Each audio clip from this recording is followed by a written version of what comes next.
con el auspicio del Grupo Digama.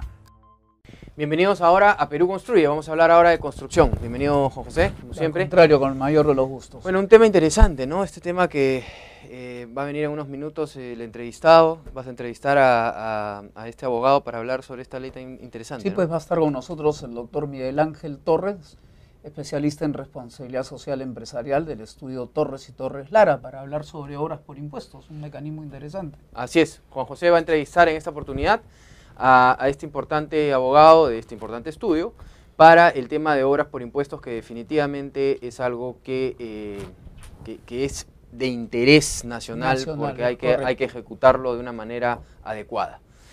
Bien, acompáñenos ahora a la secuencia de la pregunta de la semana. El mecanismo de obras por impuestos tiene aceptación entre compañías de construcción, finanzas y minería, convirtiéndose en un factor muy importante de desarrollo regional. ¿Usted cree que el gobierno debería organizar una estrategia de difusión de este importante mecanismo de desarrollo con el fin de informar los alcances de la ley de obras por impuestos? Para dar respuesta a la pregunta de la semana, los invitamos a ingresar a nuestra página web www.peruconstruye.net.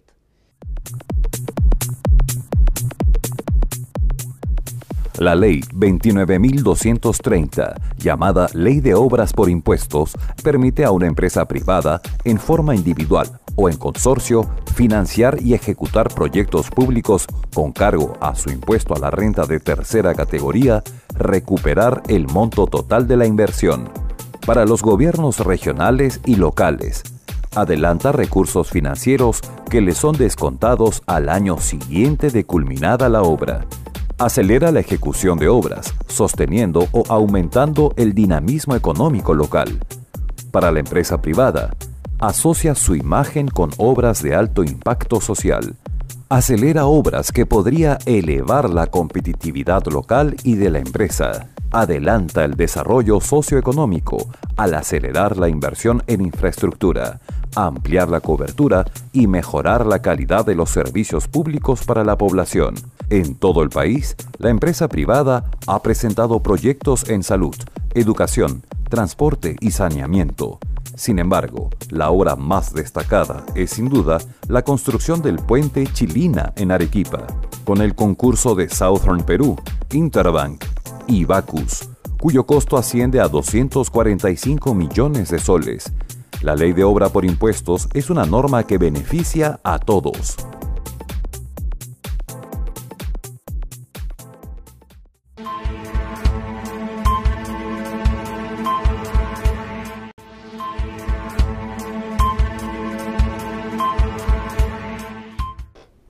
Nos encontramos con el doctor Miguel Ángel Torres, especialista en responsabilidad social empresarial y derecho tributario del estudio Torres y Torres Lara, abogados. Bienvenido, Miguel, ¿cómo estás? Muy bien, muchas gracias, Juan José, por la invitación. Al contrario, es todo un gusto conversar con Miguel sobre el esquema de obras por impuestos.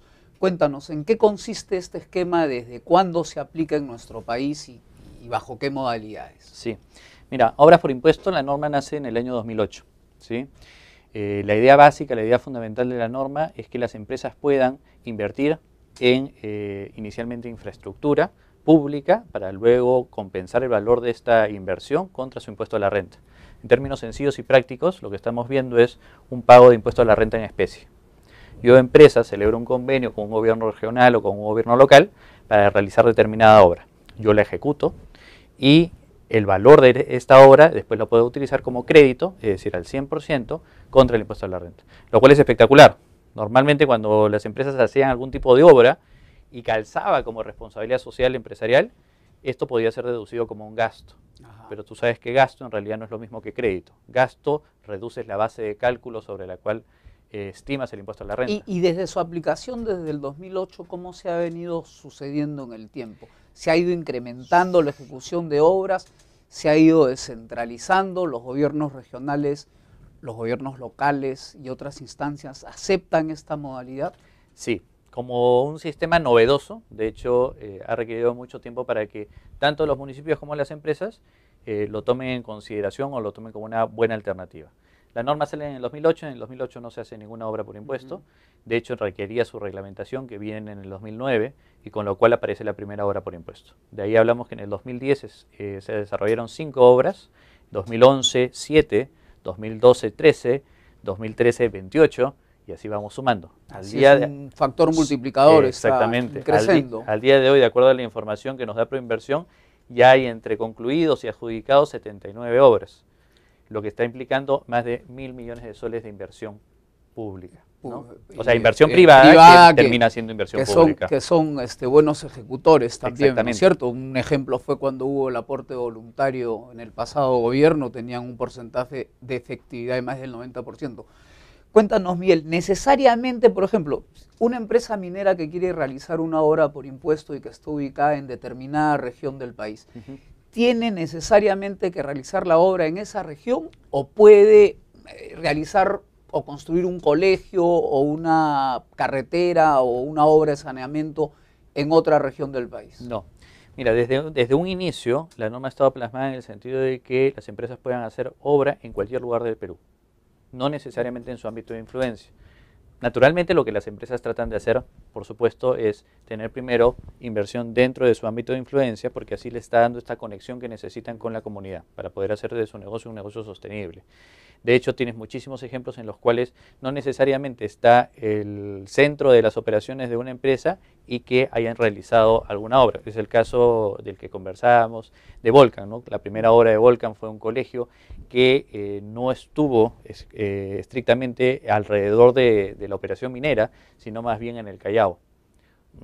¿Cuáles fueron las razones? De acuerdo a lo que nos comunican, es que hubo mucha apertura de parte del gobierno regional y eso facilitó las cosas. Y para hacer una primera obra, evidentemente necesitaban de todas las facilidades que correspondan, ¿no? En general, ¿cuánto dura, digamos, un procedimiento para poder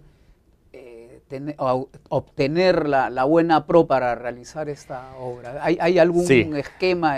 A ver, teniendo en cuenta que tenemos que pasar por un perfil, que ese perfil tiene que obtener un SNIP, que se tiene que llevar a una convocatoria, a una selección de la empresa que va a financiar, y luego viene la etapa de construcción y finalmente el reconocimiento del valor de la obra. Estás hablando de que en una obra pues, de mediana envergadura debe estar en alrededor de un año, ¿sí? Lo cual es espectacular, claro, porque según el análisis que hemos podido hacer en el estudio, hemos podido observar que una obra en términos tradicionales, digamos, desde que sale el dinero de las empresas a través del impuesto a la renta hasta que aparece la obra, pasan entre 3 a 5 años. Así es. ¿Por qué? Hay muchas barreras para poder... Dos fundamentales. La primera es que existe muy baja capacidad dentro de los gobiernos locales. Vale decir, tiene funcionarios que no están debidamente capacitados y que lastimosamente se desarrollan perfiles que tienen muchas complicaciones o expedientes técnicos muy mal elaborados que genera que se obstaculice el nacimiento de la obra de manera oportuna. Y el segundo gran obstáculo que se presenta, contrario a lo que algunos podrían pensar, es la corrupción. La corrupción, en vez de facilitar, digamos en términos prácticos, el hecho de que aparezca una obra, la detiene. ¿Por qué? Porque hay muchas impugnaciones, porque hay muchas observaciones, porque se generan muchísimos procesos. Claro. Entonces, todo eso genera que estemos hablando de obras que aparecen de 3 a 5 años. Este mecanismo genera que aparezcan en menos de un año. Entonces, aceleras esta brecha de infraestructura lo que es importante, porque de acuerdo a FIN tenemos una brecha en desarrollo de infraestructura de más de 80.000 millones. Recientemente se ha enriquecido esta norma de obras por impuesto. Cuéntanos un poco cuáles han sido las principales modificaciones. Sí. La principal, la que a mí en realidad o la que a nosotros nos parece más interesante, es de que nosotros hemos dejado de hablar de obras por impuesto.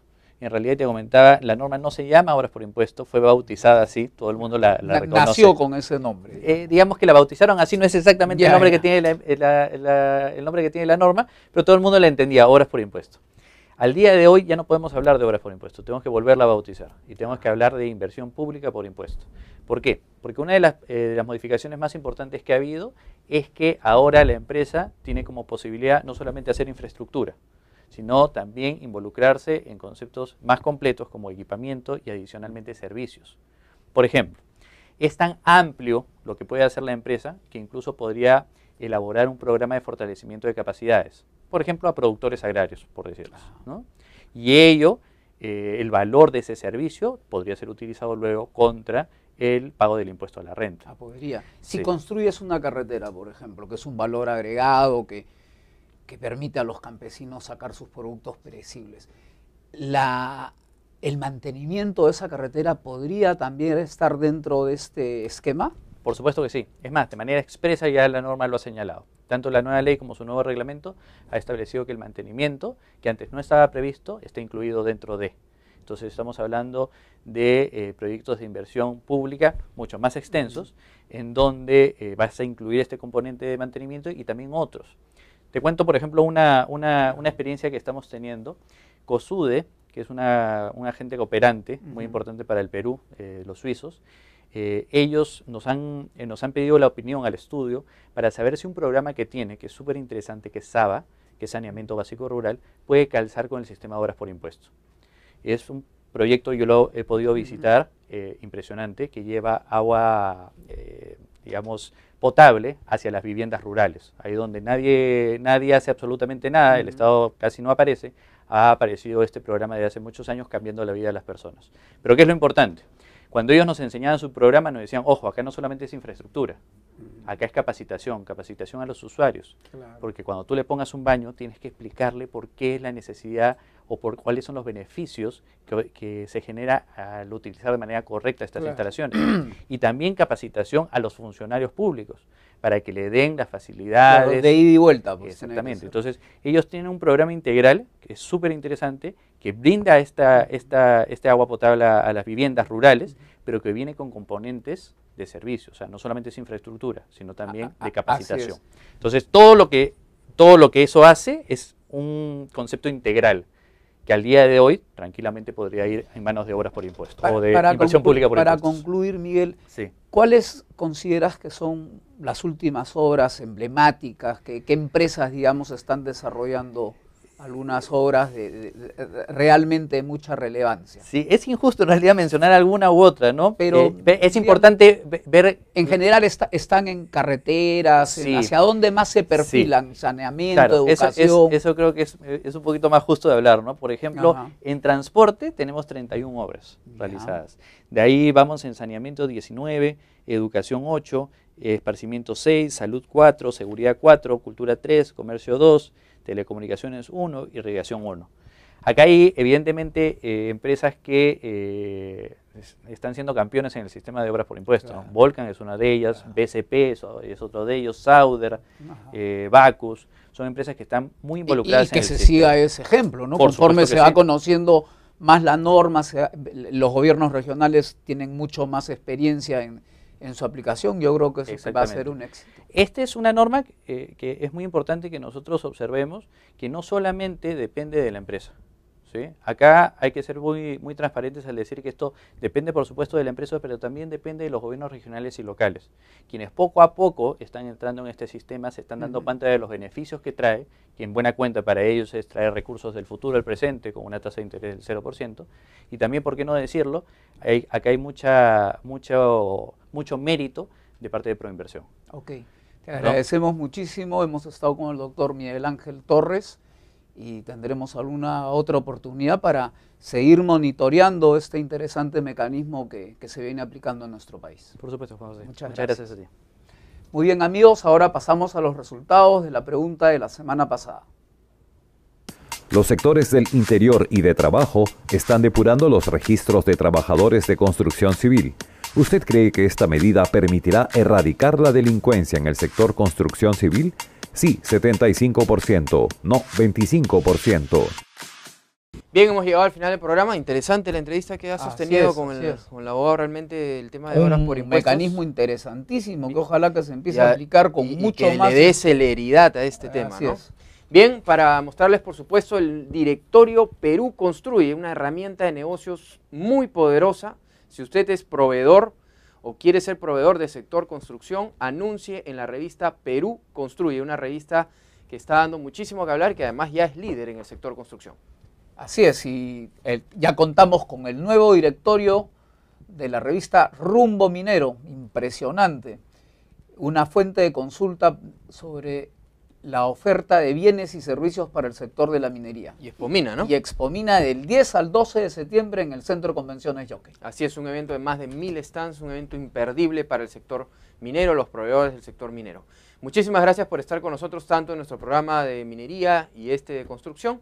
Les agradecemos a nombre del Grupo Digama y los esperamos todos los fines de semana a las 10 de la mañana aquí por Canal N.